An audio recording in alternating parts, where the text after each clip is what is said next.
Hello students, कैसे हैं आप सभी लोग। I hope you all are fine. Students, मैं योगेश जोशी आज अपने चैनल जे क्लासेस पर केमिस्ट्री का class 11 chapter number 1 some basic concept of chemistry का लेक्चर नंबर 6 स्टार्ट करने जा रहा हूं। स्टूडेंट्स, मैं अभी तक 5 लेक्चर्स कंप्लीट कर चुका हूं, जिसमें हमने लास्ट लेक्चर सिग्निफिकेंट फिगर्स पढ़ा था। अगर आपको सिग्निफिकेंट फिगर से रिलेटेड कोई प्रॉब्लम होती है तो आप हमें कमेंट कर सकते हैं। स्टूडेंट, आज हम लेक्चर नंबर 6 स्टार्ट करेंगे, जिसमें हम पढ़ेंगे law of chemical combination. Heading लिखिए, law of chemical combination. Law of chemical combination. ठीक है स्टूडेंट, देखिए लॉ ऑफ केमिकल कॉम्बिनेशन में क्या होगा।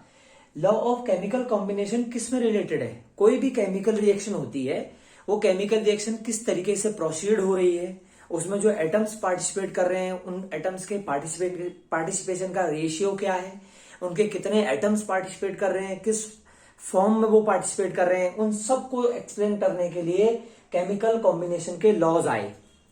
मीन्स कोई भी केमिकल रिएक्शन हो रही है, उस केमिकल रिएक्शन में एटम्स किस वे में पार्टिसिपेट कर रहे हैं, किस फेज में पार्टिसिपेट कर रहे हैं, सॉलिड लिक्विड गैस, ठीक है, उनका वॉल्यूम किस वे का है, एटम्स का मास किस मास में वो कंबाइन हो रहे हैं, उन सबको एक्सप्लेन करने के लिए जो लॉ आया वो है लॉ ऑफ केमिकल कॉम्बिनेशन, जो बहुत इंपॉर्टेंट है हमारे पास। ठीक है, लॉ ऑफ केमिकल कॉम्बिनेशन के डिफरेंट टाइप्स हैं, बट हमने कुछ मेन टाइप्स पढ़ने हैं, 5 मेन टाइप्स। ठीक है, होने को 6 टाइप भी हैं, बट एनसीईआरटी में आप देखिएगा, एनसीईआरटी में हमारे पास 5 लॉ ऑफ केमिकल कॉम्बिनेशन है। Conservation of mass, law of definite proportion, law of multiple proportion, Gay Lussac law और एवोगैड्रो लॉ, ये हमने पढ़ने हैं। तो पहला हम लॉ लिखते हैं, लॉ ऑफ केमिकल कॉम्बिनेशन का फर्स्ट जो होगा, फर्स्ट है वो है law of conservation of mass. Law of conservation of mass. तो जो फर्स्ट लॉ है वो law of conservation of mass है। Second, law of definite proportion.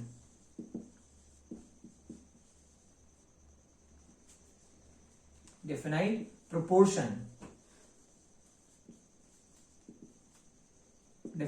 Proportion, इसे लॉ ऑफ कांस्टेंट कंपोजिशन भी कहा जाता है।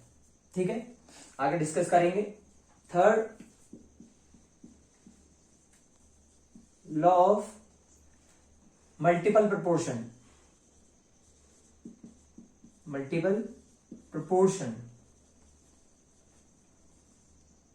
Law of multiple proportion. Fourth, गे-लुजैक law. Gay Lussac's law. Fifth,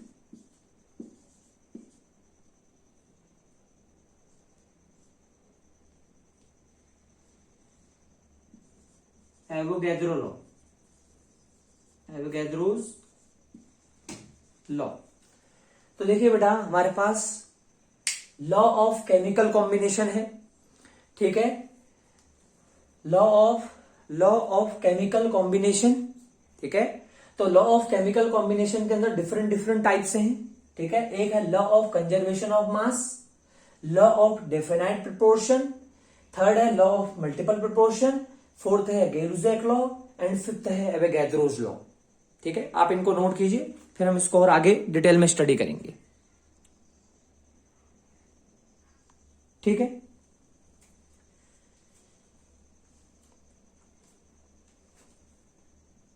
okay, चलिए मैं रिपीट कर रहा हूं एक बार और। लॉ ऑफ केमिकल कॉम्बिनेशन की क्या जरूरत पड़ी। कोई भी रिएक्शन हो रही है, उस रिएक्शन में रिएक्टेंट है और प्रोडक्ट है ना। कोई भी रिएक्शन है, उस रिएक्शन में रिएक्टेंट और प्रोडक्ट 2 पार्ट होते हैं। ठीक है, अब रिएक्टेंट और प्रोडक्ट दोनों पार्ट में किस तरीके से एटम कंबाइन हो रहे हैं, उन एटम के उन एटम्स के कॉम्बिनेशन का क्या प्रोपोर्शन है, किस मास में वो कंबाइन हो रहे हैं, किस फेज में यानी स्टेट में वो कंबाइन हो रहे हैं, उन सबको डिफाइन करने के लिए लॉ ऑफ केमिकल कॉम्बिनेशन बनाया गया। इसके अंदर हमारे पास 6 लॉ है, बट हमने पढ़ने 5 हैं। लॉ ऑफ कंजर्वेशन ऑफ मास, जो आप 9th क्लास में भी आपने पढ़ा था, आपने उससे पहले भी वो पढ़ा होगा, ठीक है। लॉ ऑफ डेफिनेट प्रोपोर्शन, इसे कांस्टेंट प्रोपोर्शन भी कहते हैं, डेफिनेट कह लीजिए, फिक्स कह लीजिए या कांस्टेंट कह लीजिए, एक ही बात है, ठीक है। फिर अगला है law of multiple proportion, law of अगला हमारे पास है गे-लुजैक लॉ, और फिर लास्ट है हमारे पास एवोगाद्रोज लॉ। अब बेटा इसमें एक चीज आप ध्यान रखें कि जो हमारे पास फर्स्ट 3 लॉज हैं, law of conservation of mass, law of definite proportion, law of multiple proportion, they based, अगर हम बात करें तो ये मास पर बेस्ड है, बेस्ड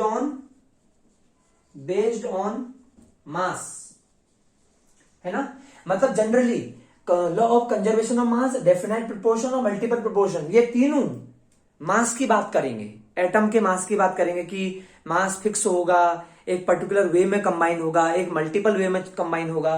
तो ये पहले के 3 लॉ जो हैं, फर्स्ट के 3 law, conservation of mass, definite proportion, multiple proportion, ये मास पर बेस्ड हैं। और लास्ट के 2 लॉज जो हैं, गे-लुजैक लॉ और एवोगाद्रोज लॉ, ये हैं गैसियस वॉल्यूम में बेस्ड, गैसियस वॉल्यूम बेस्ड है, ठीक है। तो याद रखिएगा, जो फर्स्ट 3 लॉज हैं वो बेस्ड हैं मास पर, और जो लास्ट के 2 लॉज हैं वो बेस्ड हैं गैसियस वॉल्यूम पर, ठीक है। तो इतनी बात ध्यान रखिएगा, जो लास्ट के 2 लॉज हैं वो गैसियस वॉल्यूम पर बेस्ड हैं, फर्स्ट के 3 लॉज किस पर बेस्ड हैं, मास पर बेस्ड हैं। आप नोट कर लीजिए, फिर इसको हम आगे प्रोसीड करते हैं। फिर हम एक एक करके conservation of mass, definite proportion, multiple proportion, ये सब चीजें पढ़ेंगे। ओके, चलिए स्टार्ट करते हैं, ठीक है। लॉ ऑफ कंजर्वेशन ऑफ मास हम स्टार्ट करते हैं। एक हमारे पास एक लॉ और होता है, वो अब एनसीईआरटी से रिमूव कर दिया गया है, जो है लॉ ऑफ हमारे पास मल्टीपल प्रोपोर्शन, तो हम पढ़ा ही रहे, ठीक है ना।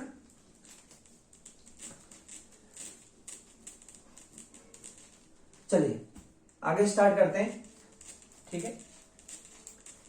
वो हमारा जो लॉ होता है, जो रिमूव किया गया है एनसीईआरटी से, वो है लॉ ऑफ रेसिप्रोकल प्रोपोर्शन, वो रिमूव कर दिया गया है एनसीईआरटी से टॉपिक। अब जो हमारे एनसीईआरटी में टॉपिक्स हैं वो आपको लिखवा दिया है, ठीक है। ओके, चलिए स्टार्ट करते हैं। चलिए हेडिंग लिखिए, फर्स्ट हेडिंग लगाइए, लॉ ऑफ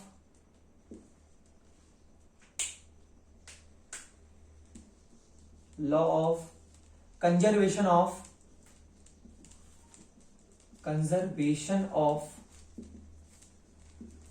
मास।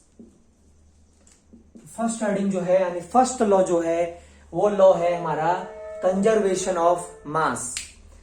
अब देखिए, जो law of conservation of mass है, इसमें क्या होता है, आपने पहले से पढ़ा है, आप पुरानी क्लासेस में भी आप इस चीज को पढ़ चुके हो। आपने पढ़ा होगा कि मास को हम क्रिएट भी नहीं कर सकते और मास को हम डिस्ट्रॉय भी नहीं कर सकते, ठीक है।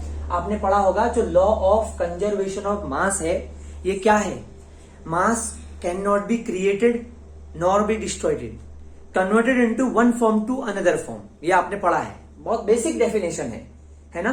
जो लॉ ऑफ कंजर्वेशन ऑफ मास होता है, देखिए वर्ड पे लिखा है, मास का कंजर्वेशन होगा, है ना। मतलब आप क्या करेंगे, किसी मास को आप एक फॉर्म से दूसरी फॉर्म में चेंज कर सकते हो, दूसरी फॉर्म से किसी अनदर फॉर्म में चेंज कर सकते हो, लेकिन डिस्ट्रॉय नहीं कर सकते और क्रिएट नहीं कर सकते। बट हम इस लॉ को केमिस्ट्री के टर्म में पढ़ेंगे। अब ये देखिए, जो law of conservation of mass है, ये केमिस्ट्री के टर्म में क्या होगा, तो देखिए क्या होगा, हम बोलेंगे in any physical and chemical change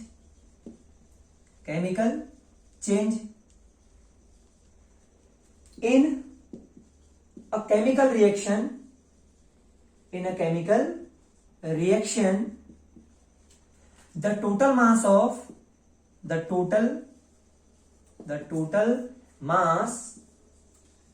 of product is equal to the total mass of reactant. देखिए बड़ा आसान सा लॉ है। इन टर्म्स ऑफ केमिस्ट्री हमने इसको ऐसे पढ़ा। देखिए हम केमिस्ट्री में पढ़ रहे हैं law of conservation of mass, तो हम इसी तरीके से पढ़ेंगे। क्या कह रहा है वो, इन any physical and chemical change, अगर आप कोई भी फिजिकल चेंज कर रहे हो, कोई भी केमिकल चेंज कर रहे हो, है ना। फिजिकल चेंज मतलब स्टेट को चेंज कर देना। कभी कोई सॉलिड था, सॉलिड से लिक्विड में चेंज कर दोगे, लिक्विड से गैस में चेंज कर दोगे, तो वो फिजिकल चेंज है। फिजिकल चेंज होता है स्टेट में चेंज, और केमिकल चेंज होता है उसके कंपोजिशन में चेंज, मतलब पहले कुछ और कंपाउंड था, बाद में कुछ और बन गया।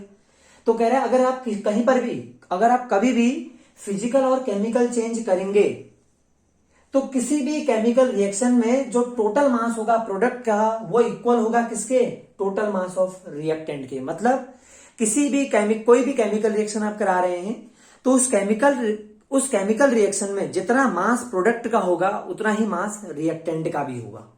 मतलब रिएक्टेंट का टोटल मास प्रोडक्ट के टोटल मास के इक्वल होगा, चाहे आप फिजिकल चेंज करवाइए, चाहे आप केमिकल चेंज करवाइए, है ना। मतलब आप किसी केमिकल रिएक्शन को करवा रहे हो, उसमें आप केमिकल चेंज करवाइए या फिजिकल चेंज करवाइए, टोटल मास रिएक्टेंट और प्रोडक्ट का सेम आना चाहिए। वही है कंजर्वेशन ऑफ मास। ठीक है, आप इसको नोट कर लीजिए। तो ध्यान रखना, किसी भी केमिकल रिएक्शन में अगर आप फिजिकल और केमिकल चेंज करोगे, तो केमिकल रिएक्शन में जो प्रोडक्ट का टोटल मास होगा, टोटल ओवरऑल मास जो होगा, वो रिएक्टेंट के ओवरऑल मास के इक्वल आएगा। मतलब प्रोडक्ट का टोटल मास और रिएक्टेंट का टोटल मास दोनों बराबर आएगा। और कोई भी केमिकल चेंज और फिजिकल चेंज आप करा लीजिए किसी में भी। ठीक है, आई होप आपने लिख लिया होगा। हम आगे प्रोसीड करते हैं, इसको एग्जांपल से एक्सप्लेन करेंगे हम। ठीक है, चलिए कुछ हम इसमें एग्जांपल लेते हैं, उनसे हम इसको एक्सप्लेन करते हैं।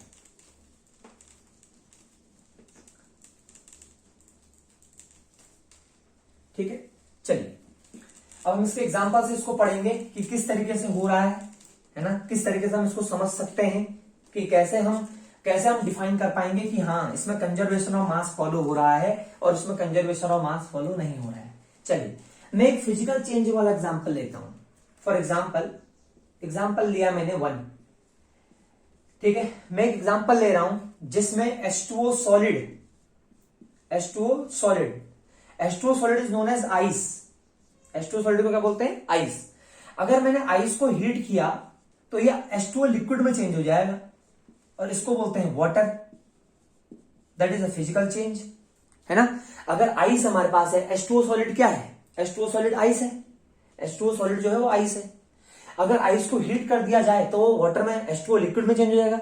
अगर H2O सॉलिड स्टेट में होगा तो आइस, अगर H2O लिक्विड स्टेट में होगा तो वाटर। और आइस वाटर में चेंज हो रहा है, मतलब सॉलिड लिक्विड में चेंज हो रहा है, तो ये कैसा चेंज है, फिजिकल चेंज। इसको बोलेंगे physical change, PC, physical change. अब देखिए कंजर्वेशन ऑफ मास क्या था। कंजर्वेशन ऑफ मास ये था कि अगर आप कोई भी फिजिकल चेंज कराएं, कोई भी केमिकल चेंज कराएं, है ना, तो जो रिएक्टेंट का टोटल मास होगा वो प्रोडक्ट के टोटल मास के इक्वल आना चाहिए।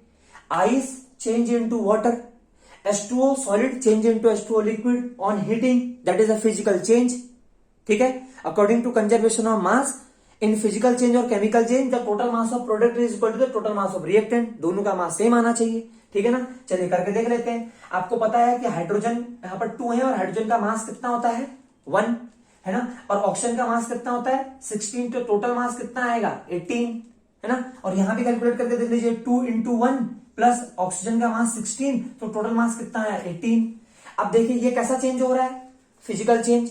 और फिजिकल चेंज में आप देख सकते हैं कि आइस कन्वर्ट हो रहा है वाटर में, और देखिए आइस का जो मास आया वो कितना आया 18, और जो वाटर का मास आया वो भी कितना आया 18, और दोनों इक्वल है। तो यहां पर क्या फॉलो हो रहा है, कंजर्वेशन ऑफ मास। ठीक है, तो यहां पर जो फॉलो हो रहा है वो क्या हो रहा है, कंजर्वेशन ऑफ मास। ठीक है, तो इस तरीके से हम कह सकते हैं कि यहां पर कंजर्वेशन ऑफ मास हमारा फॉलो हो रहा है। आप नोट कर लीजिए इसे, आई होप आपको समझ में आया होगा बहुत इजीली। ठीक है, अभी और भी एग्जांपल लेते हैं, उससे भी हम समझेंगे इसे। ठीक है, चलिए आगे बढ़े। ठीक है, ओके, आगे स्टार्ट करते हैं। अब लेते हैं एग्जांपल नंबर 2। एग्जांपल नंबर 1 हमने समझ लिया, अब हम लेते हैं एग्जांपल नंबर 2। ठीक है, देखिए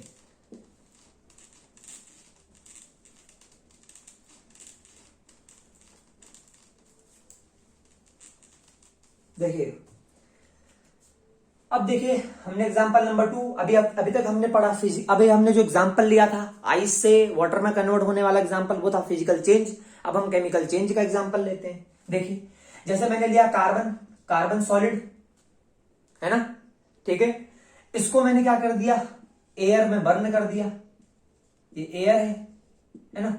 और जब मैं कार्बन सॉलिड को अगर मैं एयर में बर्न कर दूंगा है ना, इसको हीट कर दूंगा तो एक नई गैस बन जाएगी, क्या हो जाएगी, CO2 गैस है ना। आप देख सकते हैं ये कौन सा चेंज है, केमिकल चेंज, सीसी है केमिकल चेंज। इससे पहले हमने पीसी पढ़ा था, फिजिकल चेंज, ठीक है ना। अब देखिए कार्बन है ना, कार्बन किससे रिएक्शन कर रहा है, O2 मतलब एयर से रिएक्शन कर रहा है और क्या फॉर्म कर रहा है, कार्बन डाइऑक्साइड गैस यानी CO2 का। अब देखिए यहां मास का, यहां फाइंड कर लो, कार्बन का मास होता है 12 और ऑक्सीजन का जो मास होगा यहां पर होगा 2 × 16, तो ये हो जाएगा 32 और 12 ऐड कर लीजिए, टोटल मास कितना आएगा 44 है ना। कार्बन का जो मास है वो 12 है, O2 का मास है 32, तो यहां पर टोटल मास हो जाएगा 44 और यहां भी कैलकुलेट कर दिए, यहां भी 44 आना चाहिए। अगर रिएक्टेंट और प्रोडक्ट सेम आएंगे तो कंजर्वेशन को फॉलो करेगा, कंजर्वेशन ऑफ मास फॉलो करेगा, ठीक है। चेक करके देख लीजिए, कार्बन 12 ऑक्सीजन 2 × 16, तो देखिए कितना आ रहा है 44। तो आप देख सकते हैं कि रिएक्टेंट का मास और प्रोडक्ट का मास दोनों इक्वल आ रहा है। That means this chemical reaction, this chemical change follows law of conservation of mass. Is that clear, सभी को समझ में आया, ठीक है। यानी अभी आपने देख लिया कि अगर कोई भी फिजिकल चेंज हो जो एग्जांपल नंबर 1 लिया था और कोई भी केमिकल चेंज हो जो एग्जांपल नंबर 2 हमने लिया है, दोनों में रिएक्टेंट और प्रोडक्ट का मास सेम आ रहा है और जब भी रिएक्टेंट और प्रोडक्ट का मास सेम आता है तो लॉ ऑफ कंजर्वेशन ऑफ मास को फॉलो करता है। सभी को समझ में आया, ठीक है बेटा। अब देखिए हम और आगे बढ़ते हैं, ठीक है। अब देखिए क्या होता है, ऐसे हम बहुत सारे एग्जाम्पल ले सकते हैं, है ना। एक यही कोई एग्जाम्पल नहीं है, और भी हमारे पास बहुत सारे एग्जाम्पल हैं। आप काफी एग्जाम्पल लेके कंजर्वेशन ऑफ मास को अप्लाई कर सकते हैं, ठीक है ना। चलिए अब हम एक काम और करते हैं, ठीक है, एक और एग्जाम्पल ले लेते हैं, ठीक है ना। एग्जाम्पल 3 एक और ले लेते हैं, फिर हम आगे बढ़ेंगे। अभी एक इसमें आपको एक चीज और बहुत इंपॉर्टेंट पॉइंट समझाऊंगा मैं, जो लॉ ऑफ कंजर्वेशन ऑफ मास में सबसे इंपॉर्टेंट पार्ट है, ठीक है। उसका मैं नोट पॉइंट में उस चीज को लिखवाऊंगा जो बहुत ही इंपॉर्टेंट पार्ट है लॉ ऑफ कंजर्वेशन ऑफ मास के अंदर। देखिए चलिए मैं एक एग्जांपल और लेता हूं, जैसे हमने एग्जांपल नंबर 3 ले लिया है ना। हमने लिया NaCl सॉलिड होता है, हमने इसकी रिएक्शन करा दी सिल्वर नाइट्रेट से AgNO3 है ना, इससे रिएक्शन करा दी। तो जैसे ये कैसा चेंज होगा बताओ, अगर ये इससे रिएक्शन करेगा तो ये केमिकल चेंज होगा, इसको CC बोलेंगे, केमिकल चेंज। तो क्या होगा, ये डबल डिस्प्लेसमेंट रिएक्शन है, ठीक है ना। डबल डिस्प्लेसमेंट में क्या होता है कि दोनों ये वाला मॉलिक्यूल और ये मॉलिक्यूल, ये वाला कंपाउंड और ये वाला कंपाउंड, दोनों अपने आयंस को, दोनों अपने एटम्स को एक्सचेंज कर लेंगे। तो Na के साथ NO3 कनेक्ट हो जाएगा तो बन जाएगा NaNO3 सोडियम नाइट्रेट। सोडियम के साथ देखिए this reaction is a double displacement reaction, ये डबल डिस्प्लेसमेंट रिएक्शन है। इसको प्रेसिपिटेशन रिएक्शन भी कहेंगे हम, ध्यान रखिएगा। मोस्टली जो प्रेसिपिटेशन रिएक्शंस होती हैं वो डबल डिस्प्लेसमेंट होती हैं, ठीक है ना। देखिए यहां पर क्या होगा कि NaCl is react with AgNO3। NaCl क्या कर रहा है, AgNO3 से रिएक्शन कर रहा है, ठीक है ना। तो अगर देखो NaCl AgNO3 से रिएक्शन करेगा तो केमिकल चेंज होगा। तो क्या हो रहा है कि Na के साथ NO3 कनेक्ट हो जाएगा तो NaNO3 सॉल्ट बन जाएगा, ठीक है ना। और Ag के साथ Cl कनेक्ट हो जाएगा, है ना। तो ये जो Ag है इसके साथ ये Cl कनेक्ट हो जाएगा तो ये बन जाएगा AgCl, है ना। तो आप देख सकते हो कि NO3 Na के साथ कनेक्ट हुआ, Cl Ag के साथ कनेक्ट हुआ, तो Na के साथ NO3 NaNO3 बन जाएगा, Ag के साथ Cl AgCl बन जाएगा, ठीक है। और आप देख सकते हैं कि ये केमिकल चेंज है और ये रिएक्शन डबल डिस्प्लेसमेंट है, ठीक है ना। कौन सी है ये, डबल डिस्प्लेसमेंट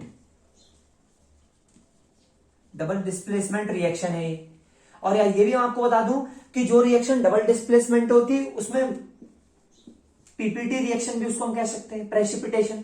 हर कोई रिएक्शन नहीं होती है, लेकिन जो प्रेसिपिटेशन रिएक्शन होती है वो डबल डिस्प्लेसमेंट होती है, ठीक है ना। कैसे देखो, AgCl ठीक है ना। सिल्वर क्लोराइड जो होगा ये हैवी होता है इसलिए नीचे बैठ जाएगा, है ना, इसका पीपीडी बन जाएगा। जो सिल्वर क्लोराइड है इसका क्या फॉर्म हो जाएगा, पीपीडी फॉर्म हो जाएगा। ठीक है, तो अब देखिए यहां पर ध्यान से, NaCl ने AgNO3 से रिएक्शन किया, और जब NaCl ने AgNO3 से रिएक्शन किया तो यहां पर डबल डिस्प्लेसमेंट हुआ, Na के साथ NO3, NNO3 फॉर्म हुआ, और Ag के साथ Cl, AgCl फॉर्म हुआ। अब AgCl में सिल्वर क्या है, silver is a heavy metal, silver heavy metal है, और सिल्वर हैवी होने की वजह से क्या करेगा, सोल्यूशन में नीचे बैठ जाएगा, है ना, नीचे बैठ जाएगा, और नीचे बैठ जाएगा तो पीपीडी फॉर्म करेगा, यानी प्रेसिपिटेट फॉर्म करेगा। इसलिए ये जो रिएक्शन मैंने करवाई है ये प्रेसिपिटेशन रिएक्शन है, और ये डबल डिस्प्लेसमेंट रिएक्शन है ना। और चेक करके देख लीजिएगा, AgCl, NaNO3 और इन सबका मास सेम आएगा। ठीक है ना। आप ऐसे भी चेक कर सकते हो, रिएक्टेंट में 1 सोडियम, प्रोडक्ट में 1 सोडियम, तो दोनों का मास 23, ठीक है ना। रिएक्टेंट में 1 क्लोरीन, प्रोडक्ट में 1 क्लोरीन, इनका भी मास सेम। ठीक है, और हमारे पास प्रोडक्ट में रिएक्टेंट में 1 NO3, और हमारे पास प्रोडक्ट में भी 1 NO3 है ना। और यहाँ रिएक्टेंट में भी 1 Ag है और प्रोडक्ट में भी 1 Ag है, मतलब सारे एटम सेम है, सारे एटम सेम है, सारे एटम कंजर्व हैं, तो इनका मास भी कंजर्व होगा, तो ये लॉ ऑफ कंजर्वेशन ऑफ मास को फॉलो करेगा। ठीक है ना, सभी को समझ में आया। ठीक है, तो इतनी बात ध्यान रहे कि हमारे पास अगर हम रिएक्टेंट ले लें और प्रोडक्ट ले लें, अगर रिएक्टेंट के एटम्स और प्रोडक्ट में एटम, रिएक्टेंट में नंबर ऑफ एटम और प्रोडक्ट में नंबर ऑफ एटम सेम है, तो लॉ ऑफ कंजर्वेशन ऑफ मास को फॉलो करेगा। ठीक है, सभी को समझ में आया, ही क्लियर हो गया। चलिए आगे बढ़ते हैं।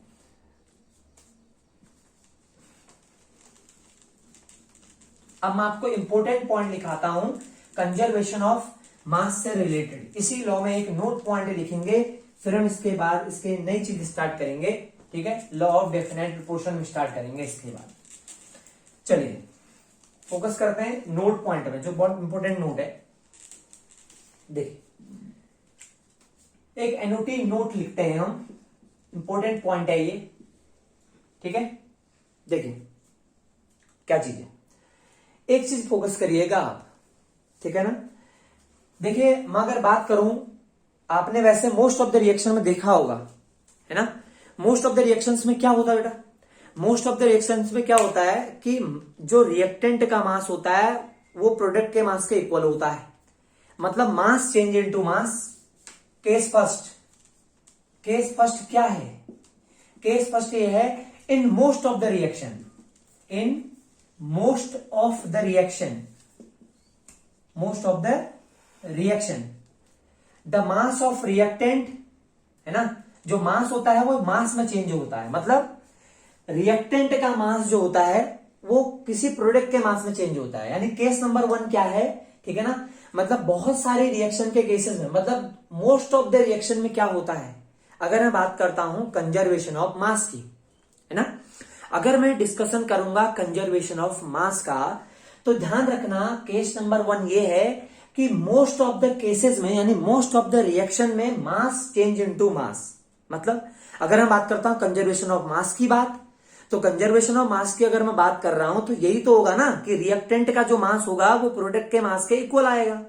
तो मतलब एक एटम का मास दूसरे एटम के मास में चेंज हो रहा है, मतलब एटम का मास कंजर्व है, मतलब मास किस में चेंज हो रहा है, मास में चेंज हो रहा है। मतलब सपोज करिए मेरे पास ए था, अगर ए किसी और सब्सटेंस में चेंज हो गया तो उसका जो मास होगा वो दूसरे सब्सटेंस के मास के इक्वल ही आएगा, है ना। एक केस तो ये है कि लॉ ऑफ कंजर्वेशन ऑफ मास में जो होता है कि हमारे पास जो मास होता है वो मास में ही चेंज होता है, मास चेंज इनटू मास, एक वे तो ये है। लेकिन ऐसा हमेशा जरूरी नहीं है, ऐसा हमेशा जरूरी नहीं है। तो कहां पर ऐसा केस आता है, देखो केस नंबर 2, ये बहुत इंपॉर्टेंट केस है। केस नंबर 2 हम पढ़ते हैं। देखिए अब केस नंबर 2 में क्या होता है, इन सम रिएक्शंस, सम रिएक्शन का मतलब यहां पर हम कौन सी रिएक्शन लेंगे, न्यूक्लियर रिएक्शन, हम बात करेंगे in nuclear reaction. In case of nuclear reaction the mass of product PDT, यानी प्रोडक्ट इज स्लाइटली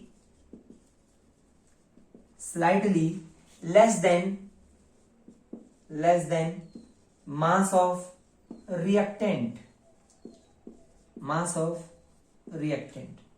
अब ये बड़े इंपोर्टेंट केस हो गया, है ना। अभी तक तो हमने कंजर्वेशन ऑफ मास में क्या बोला था, हमने कंजर्वेशन ऑफ मास में बोला था अगर कोई भी केमिकल रिएक्शन होगी तो उस केमिकल रिएक्शन में रिएक्टेंट का मास और प्रोडक्ट का मास सेम आएगा, यानी आप कुछ भी कर लीजिए मास कंजर्व होगा, है ना।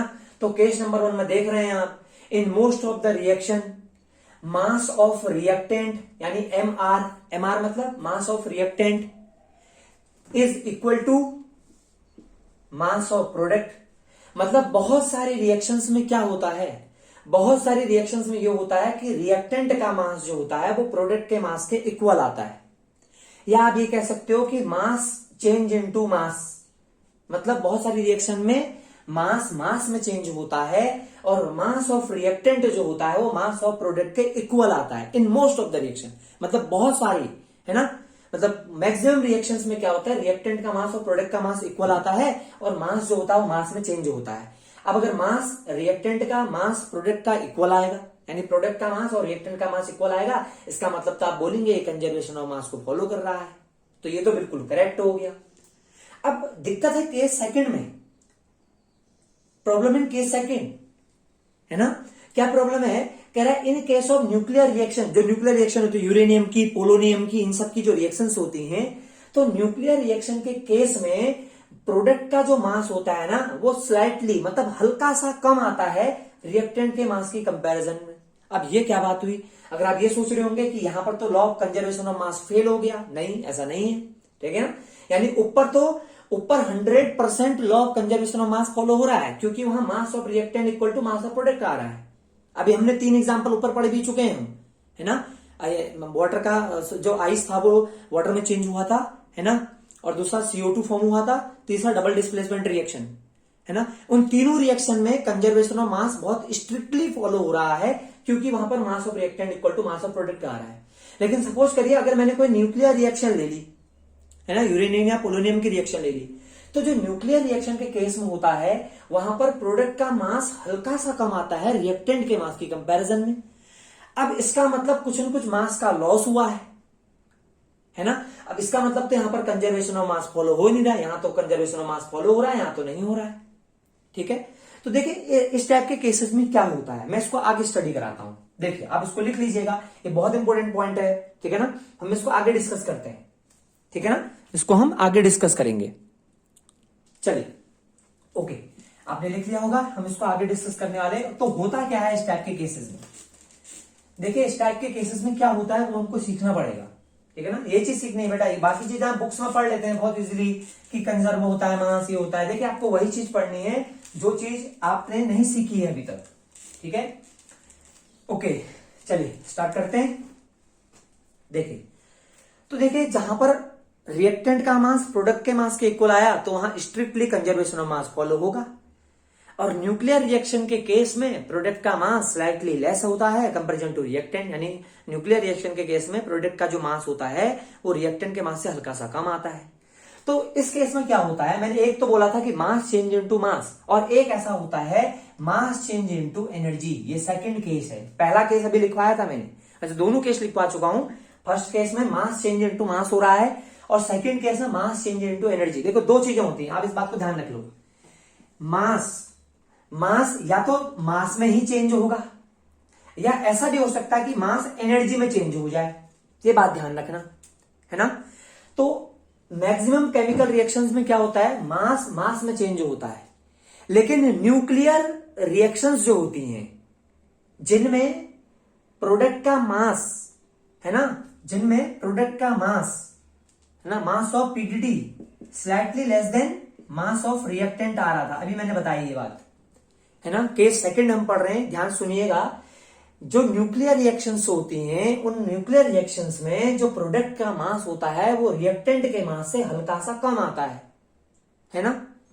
तो क्या हो रहा होगा, अगर मास कम आ रहा है इसका मतलब मास का कुछ पार्ट एनर्जी में चेंज हो गया। देखो दो केस हैं, एक केस तो यह है कि मास 100% मास में चेंज हो जाएगा, दूसरा केस यह है कि मास में तो चेंज होगा लेकिन मास का कुछ पार्ट एनर्जी में भी चेंज हो जाएगा, ठीक है। तो ये जो दो चीज समझ में आई आपको, ठीक है ना, यानी मास मास में चेंज हो सकता है और मास एनर्जी में भी चेंज हो सकता है। ठीक है, अब मास एनर्जी रिलेशनशिप पढ़ाता हूं मैं आपको, ठीक है ना, ये बात ध्यान रखना। देखिए यही चीज हमने सीखनी है ना। देखो देखिए अब क्या होने वाला है, यहां सुनिएगा ध्यान से। देखिए अब न्यूक्लियर रिएक्शंस में क्या होता है सुनना, है ना। एक रिलेशन सुना होगा आपने, आइंस्टाइन का relation, equal to MC square, theory of relativity, है ना। थ्योरी ऑफ रिलेटिविटी के according equal to MC square होता है। एम यहां पर मास होता है, सी होता है speed of light, speed of light, है ना, और यहां पर ई जो होती है वह एनर्जी होती है, एनर्जी। तो आपको एक चीज समझाऊं मैं, है ना, मैंने एक बात कही थी, मोस्ट ऑफ द रिएक्शन में मास ऑफ रिएक्टेंट होता है मास ऑफ प्रोडक्ट के इक्वल, लेकिन न्यूक्लियर रिएक्शन में मास ऑफ रिएक्टेंट स्लाइटली लेस होता है मास ऑफ प्रोडक्ट के।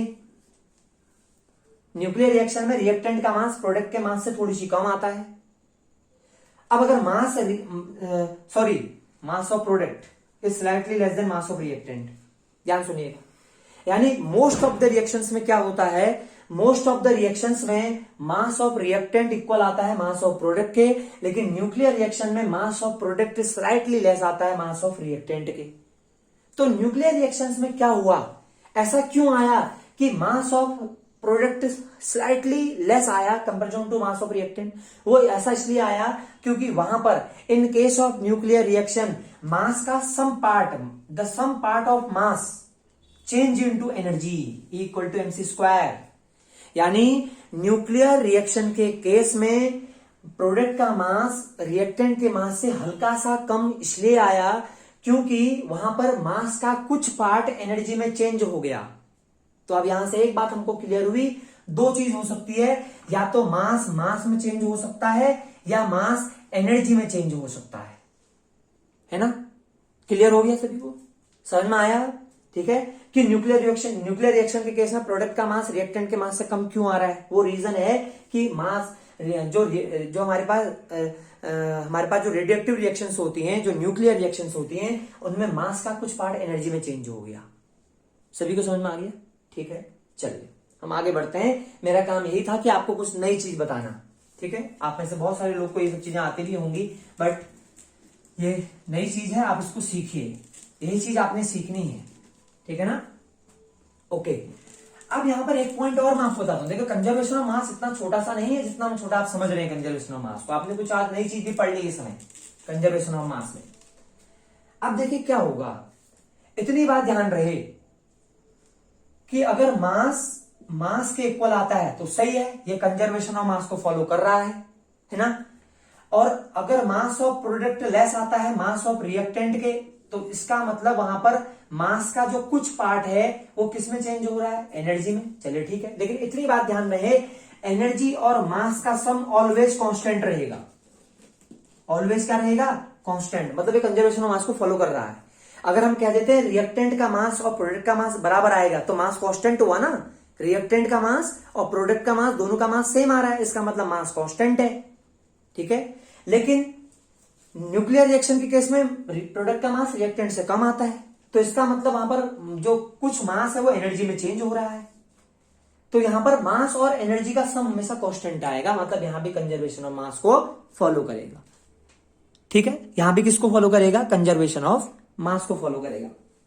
ठीक है, अब देखना दे ध्यान से। चलिए, तो अब हम नया लॉ स्टार्ट करते हैं। ये आपको समझ में आ गया होगा, लॉ ऑफ कंजर्वेशन ऑफ मास। ठीक है ना? कंजर्वेशन ऑफ मास के न्यूमेरिकल्स भी हैं। ठीक है, इनको हम अगर न्यूमेरिकल हम करवाएंगे तो लास्ट में डिस्कस कर लेंगे। पहले हम लॉज पढ़ा लेते हैं, जितने लॉज है हमारे पास। ठीक है, चलिए सेकंड लॉ लिखते हैं हम। ठीक है, आई होप आपको कंजर्वेशन ऑफ मास समझ में आया होगा।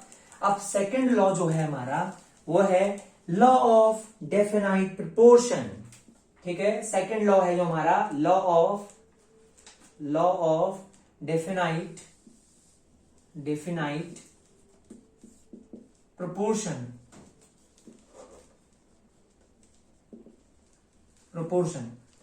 इसे लॉ ऑफ कांस्टेंट कंपोजिशन भी कहा जाता है। लॉ ऑफ कांस्टेंट कंपोजिशन, और इसे प्राउस्ट लॉ भी कहते हैं हम, है ना। प्राउस्ट लॉ साइंटिस्ट के नाम से है, जोसेफ प्राउस्ट ने इस लॉ को दिया था, ठीक है ना। और मैं आपको एक बात और बता दूं, जो law of conservation of mass है उसको एंटोनियो लवेसियर साइंटिस्ट ने दिया था, एंटोनियो लवेसियर साइंटिस्ट, ठीक है ना। इसको बहुत सारे लोग लावेशियर भी कहते हैं और इसे लावेशियर भी कहा जाता है, इनको केमिस्ट्री का फादर भी कहा जाता है। जो law of conservation of mass है उसको एंटोनियो लवेसियर ने दिया था, यानी जिसको फादर ऑफ केमिस्ट्री भी कहा जाता है, जिनको फादर ऑफ केमिस्ट्री भी हम कहते हैं। और सेकंड है लॉ ऑफ डेफिनाइट प्रोपोर्शन, जिसको लॉ ऑफ कांस्टेंट कंपोजिशन भी कहते हैं, इसको प्राउस्ट लॉ भी कहते हैं, क्योंकि इसको जोसेफ प्राउस्ट यानी जे प्राउस्ट ने दिया था, ठीक है ना, साइंटिस्ट ने दिया था, जोसेफ प्राउस्ट ने इसको एक्सप्लेन किया था, इसलिए इसको प्राउस्ट लॉ भी कहते हैं, ठीक है ना। चलिए अब ये लॉ क्या कहता है हम ये पढ़ते हैं। देखिए वर्ड पर जाइए, आप देखिए वर्ड पर जाइए, डेफिनाइट प्रोपोर्शन या कांस्टेंट कंपोजिशन क्या कह रहा है, समझ पा रहे हैं आप इससे, डेफिनाइट प्रोपोर्शन या कांस्टेंट कंपोजिशन क्या होता है, ठीक है। देखो इसको समझाता हूं, ये बड़ा इंपॉर्टेंट लॉ है, देखिएगा, इस पर फोकस करेंगे अब हम, ठीक है ना। चलिए देखिए, according to this law, according to this law, ठीक है, इस लॉ के अकॉर्डिंग क्या होता है, a chemical compound, a pure compound बोल लीजिए, a pure compound is obtained from any source and from anywhere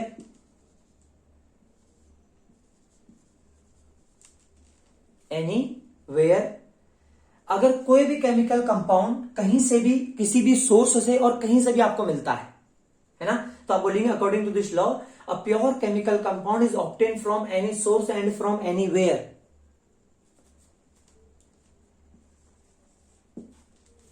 the mass of elements present in a compound is always fixed। देखो क्या कह रहा है, लॉ ऑफ डेफिनाइट प्रोपोर्शन, देखिए definite का मतलब होता है फिक्स्ड, कांस्टेंट, ठीक है ना। देखिए law of definite proportion, proportion का मतलब होता है रेशियो, है ना, और डेफिनाइट का मतलब होता है फिक्स या कांस्टेंट।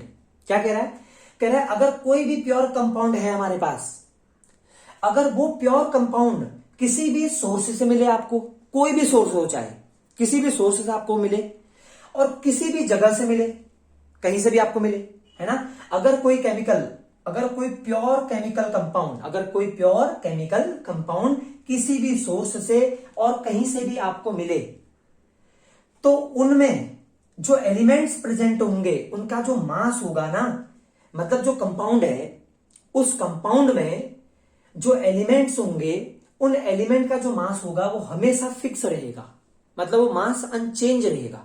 मतलब मान लीजिए अगर हमारे पास कोई कंपाउंड है, जैसे मैंने वाटर लिया H2O, तो H2O में दो एलिमेंट है, एक हाइड्रोजन है एक ऑक्सीजन है। तो H2O चाहे किसी भी सोर्स से आपको मिले या किसी भी जगह से आपको मिले, तो H2O में हाइड्रोजन और ऑक्सीजन का जो मास होगा ना वो हमेशा फिक्स रहेगा, बोल रहा है। आई मैं एग्जांपल से उसको और बेहतर तरीके से समझा पाऊंगा आपको, ठीक है ना।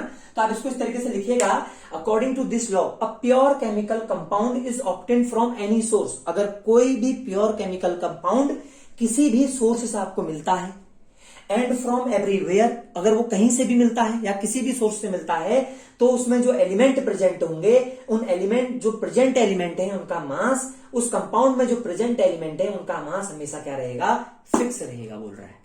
समझ में आया, क्लियर हुआ, ठीक है। मैं रिपीट कर रहा हूं एक बार और, हमारे पास कोई भी केमिकल कंपाउंड हो, we have any chemical compound, है ना, जो किसी भी सोर्स से आपको मिल रहा है और किसी भी जगह से आपको मिल रहा है, तो उस केमिकल कंपाउंड में जो एलिमेंट्स होंगे उनका जो मास होगा वो क्या रहेगा, बिल्कुल फिक्स रहेगा और हमेशा फिक्स रहेगा।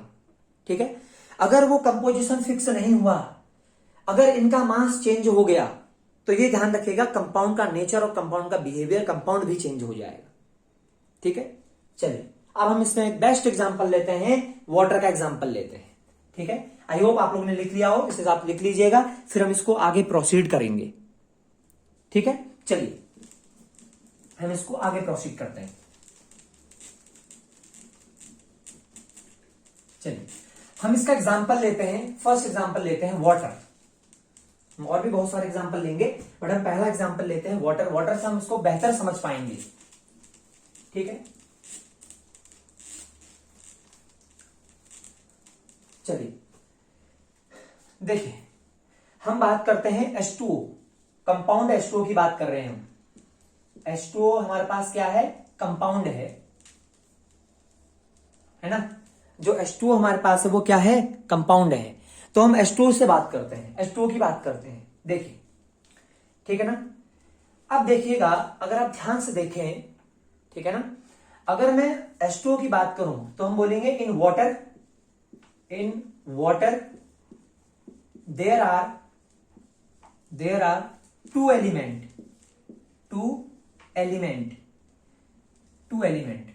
Hydrogen and oxygen.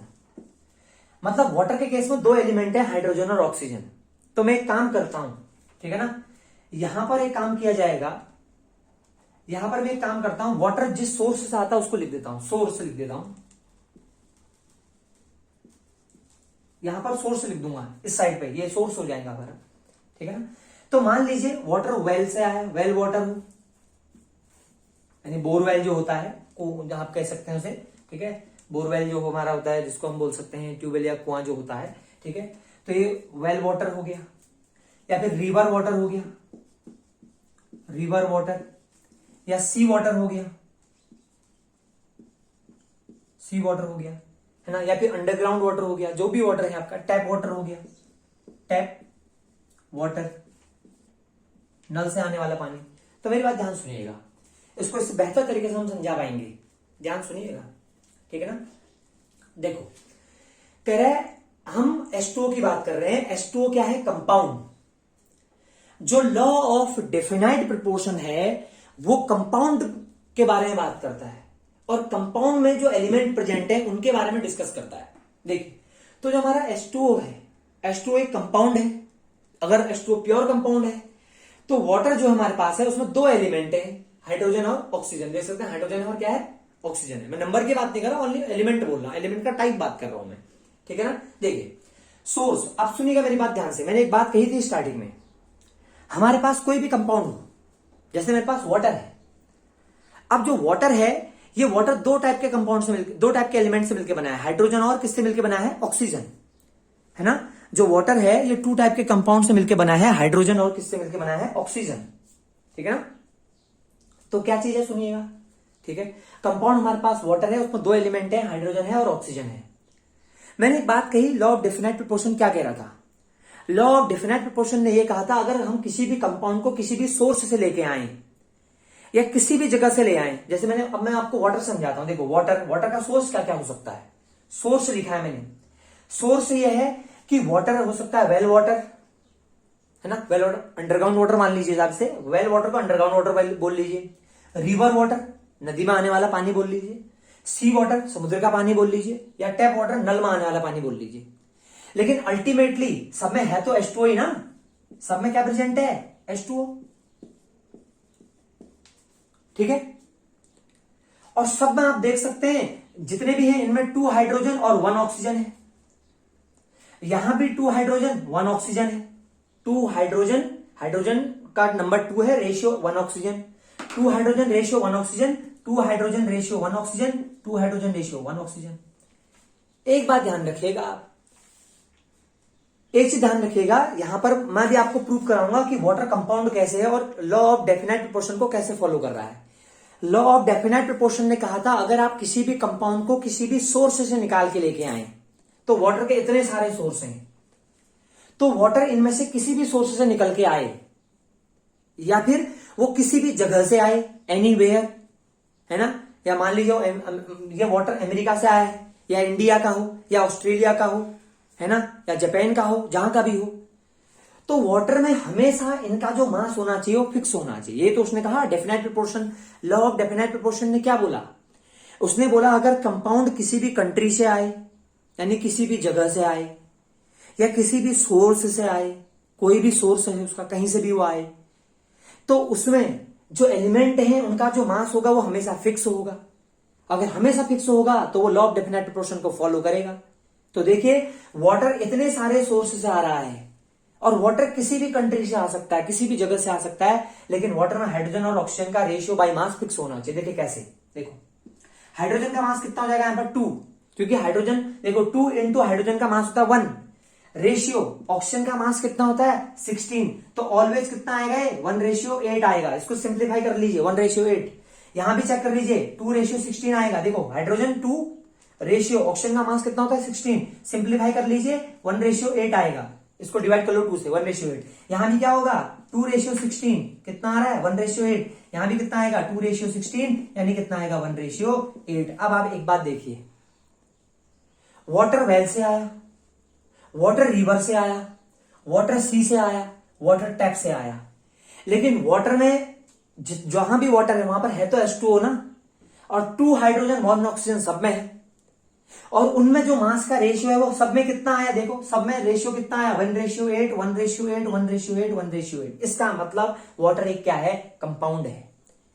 Water is a compound, है ना, क्यों, क्योंकि वाटर किसी भी सोर्स से आएगा और किसी भी जगह से आएगा, किसी भी कंट्री से आएगा, तो वाटर में हाइड्रोजन और ऑक्सीजन हमेशा प्रेजेंट होगा, 2 हाइड्रोजन और 1 ऑक्सीजन, और उनमें हाइड्रोजन और ऑक्सीजन के मास का रेशियो हमेशा 1:8 रहेगा। आप देख सकते हैं हर किसी में कितना रेशियो है 1:8 है, और अगर मास का रेशियो फिक्स होगा तो वाटर इज अ कंपाउंड, तो वो क्या है, एक कंपाउंड है। ठीक है, समझ में आया, ठीक है, चलिए ओके। अब मैं इसको ऊपर आपको सिंपल वे में समझाता हूं, आप इसको नोट कर लीजिएगा। तो एक बेहतरीन तरीके से हमने इस एग्जांपल को, एक बढ़िया तरीके से हमने इस एग्जांपल को समझा, ठीक है ना। चलिए नोट कर लिया आपने, ठीक है, चलिए ओके।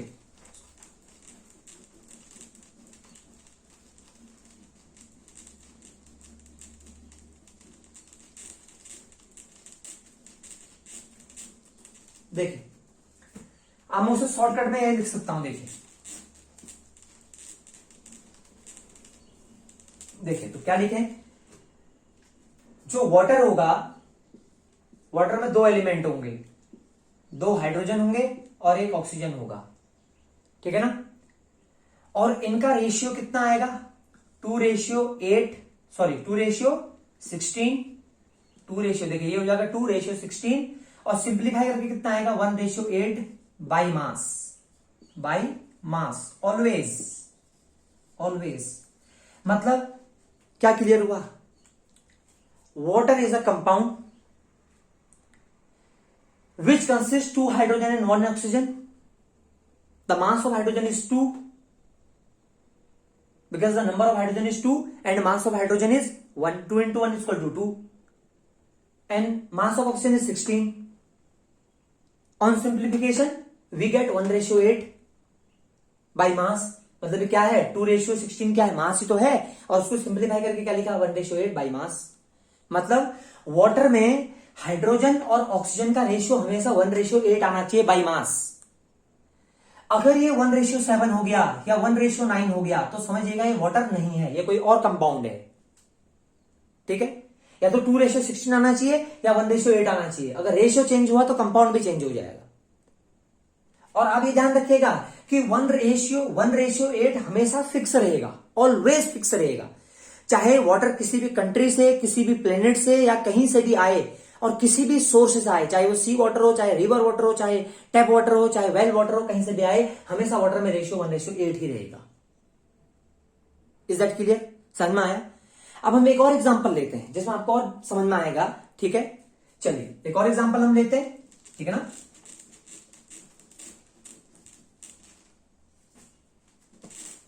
चलिए एक और एग्जांपल को हम लेंगे, उससे भी हम इसे समझेंगे। अब हम लेते हैं CO2 कंपाउंड की बात करते हैं। CO2 के कंपाउंड की अगर हम बात करें तो आप इतनी बात ध्यान रखिएगा, CO2 जो है दो एलिमेंट से मिलकर बना है, कार्बन रेशियो टू ऑक्सीजन। आप देख सकते हैं कि CO2 में एक कार्बन है और दो ऑक्सीजन है ना। अगर मैं इनका मास लूं तो मास कितना होगा, कार्बन का मास कितना हो जाता है 12 और ऑक्सीजन का मास कितना होगा 16 टू जा 32 है ना।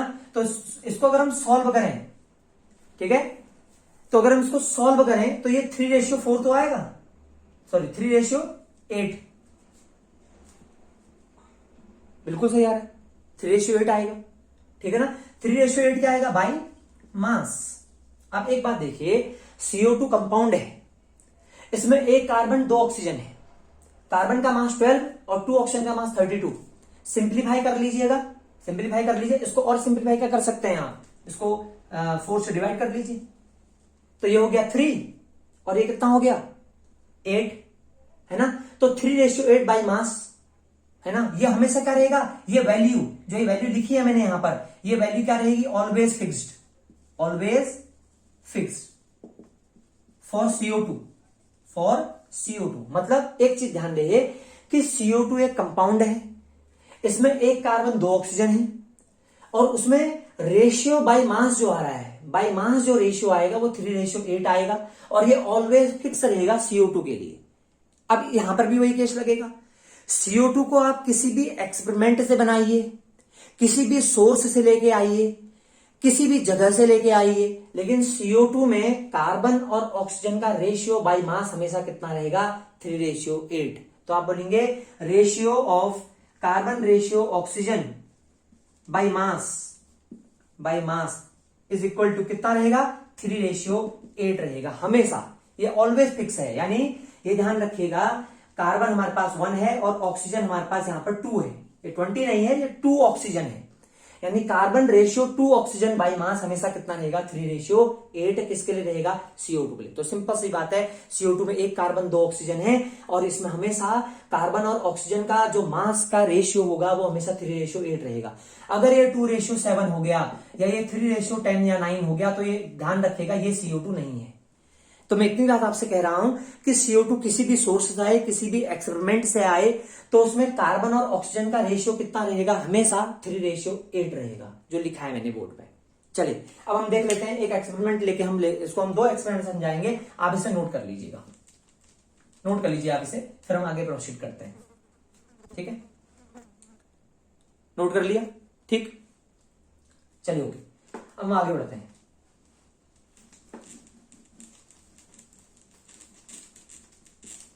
अब देखिए CO2 की अगर हम बात कर रहे हैं, ठीक है ना, देखिए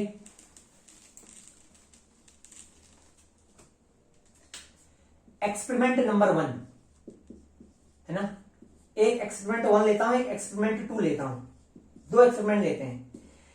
देखिए एक्सपेरिमेंट नंबर 1 में हमने CO2 को कैसे बनाया, हमने बोला कार्बन सॉलिड को हमने एयर के साथ बर्न कर लिया, कार्बन सॉलिड को हमने एयर, यानी कार्बन सॉलिड को एयर मतलब हमारे पास क्या है कि एक्सपेरिमेंट 1 में हम कार्बन डाइऑक्साइड बना रहे हैं और हमने कार्बन सॉलिड लिया और उसको एयर O2 के साथ बर्न किया, तो ये बन गया CO2 गैस।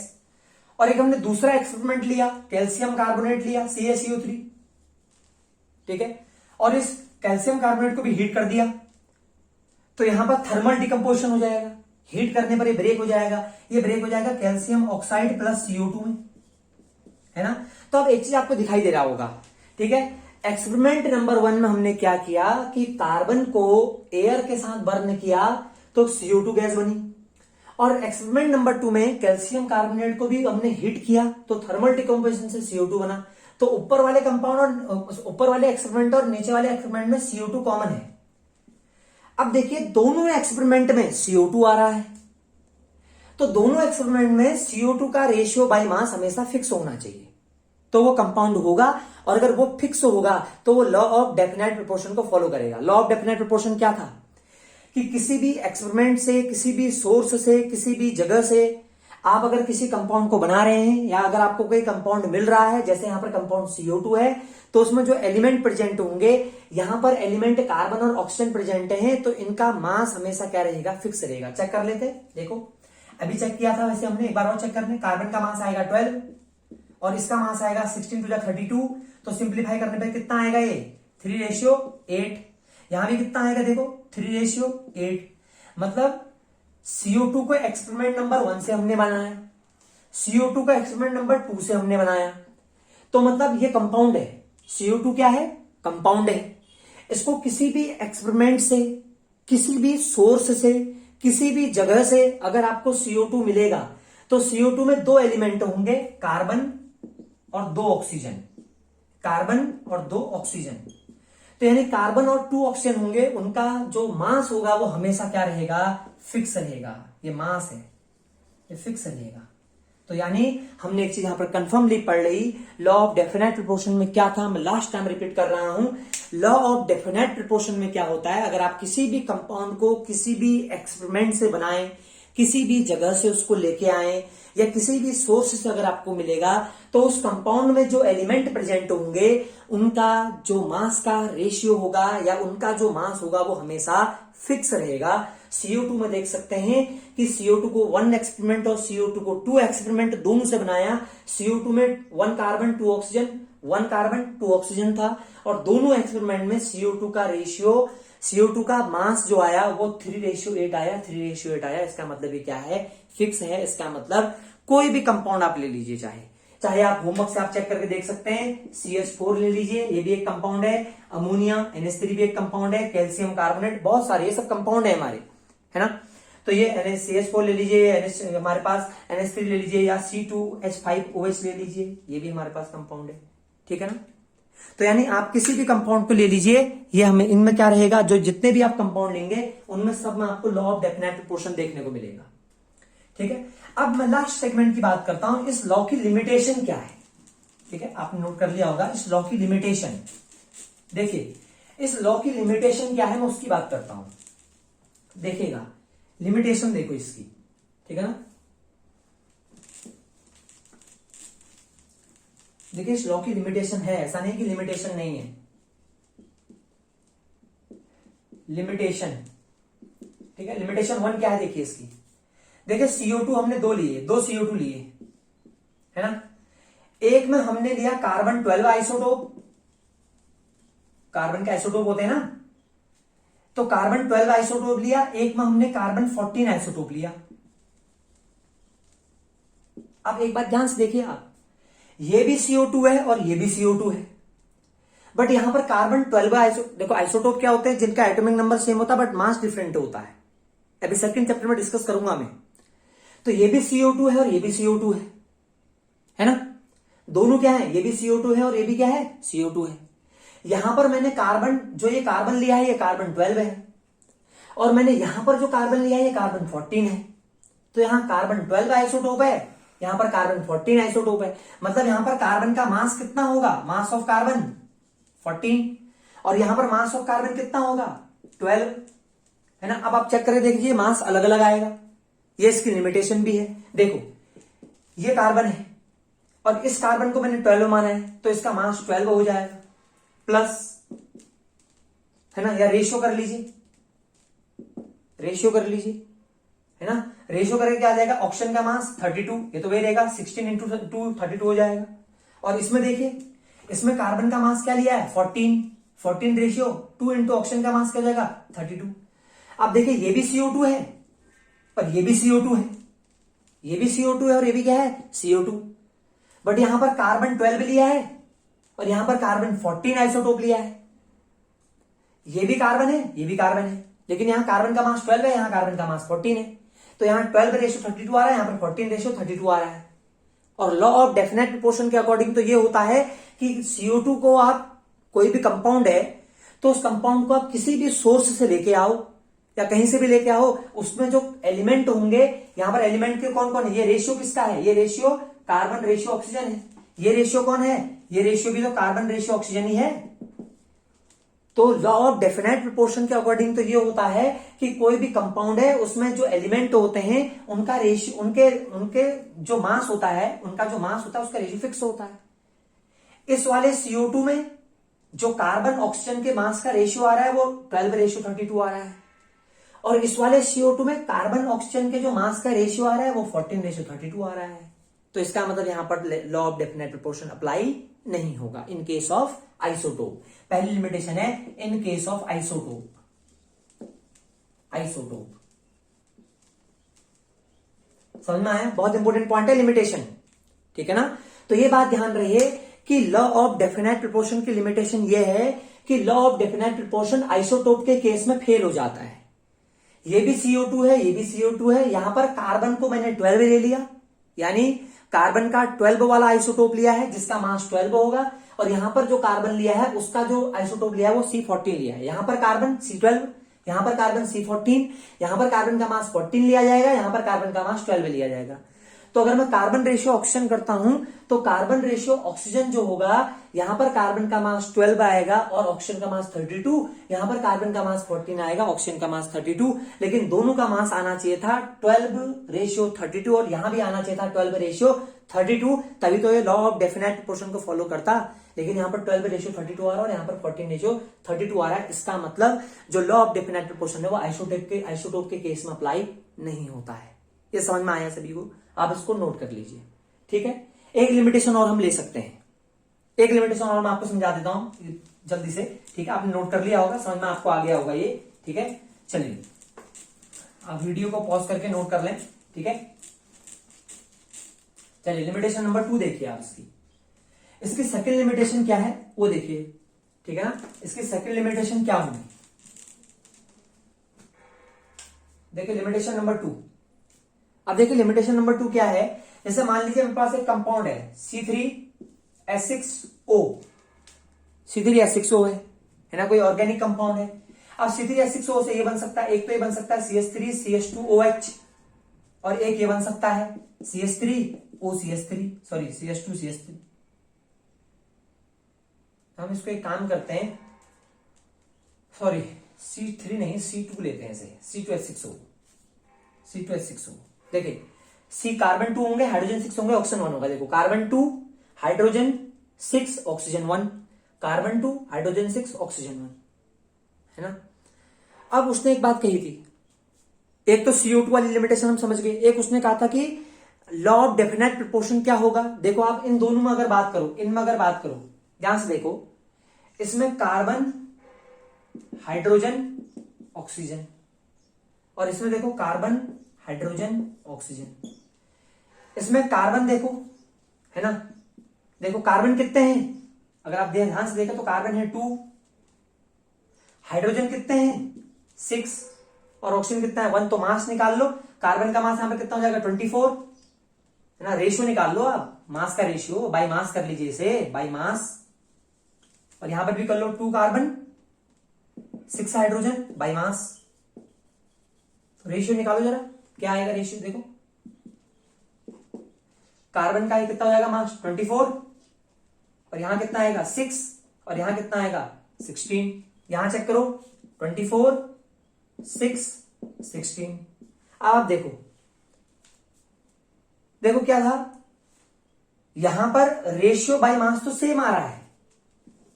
देखो C2H6O मैंने लिया, है ना, तो C2H6O में CH3CH2OH और CH3OCH3 मैंने लिया है, CH3CH2OH और क्या लिया गया है CH3OCH3 लिया गया है, ठीक है। दोनों देख लो, दोनों C2H6O है, ये भी C2H6O है, ये भी C2H6O है, और यहां पर कार्बन हाइड्रोजन ऑक्सीजन का मास 24 6 16 आ रहा है, 24 6 16 दोनों जगह आ रहा है।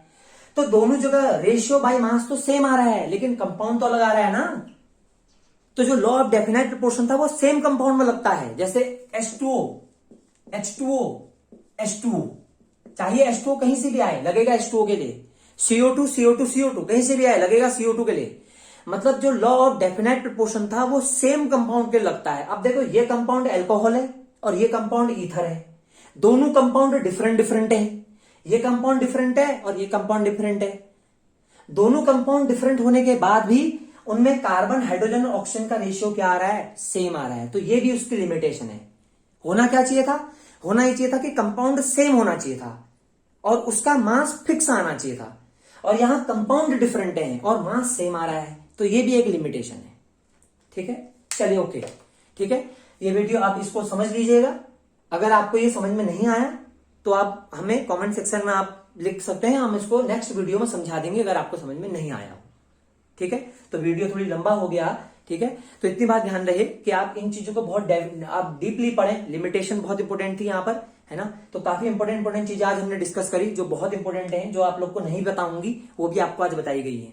ठीक है, चलिए okay, thank you so much. हमारे वीडियोस को लाइक करें, शेयर करें, सब्सक्राइब करें, हमारे चैनल को सब्सक्राइब करें और हमें सपोर्ट करें। ठीक है, थैंक यू सो मच। इस तरीके से हमारे वीडियो को देखते रहें और पूरी वीडियो देखें, तभी आपको वो टॉपिक्स बहुत डिटेल में समझ में आएंगे जब आप वीडियोस को कंप्लीटली और बहुत अच्छे से देखेंगे और चीजों को ध्यान से समझेंगे। ठीक है, वीडियो थोड़ी लंबा हो गया, लेकिन आप कोशिश करें पूरी वीडियो अगर आप देखेंगे तो आपको ये चीजें बहुत ज्यादा बेहतरीन तरीके से समझ में आएंगी। ठीक है, okay, thank you so much, have a great day. Okay.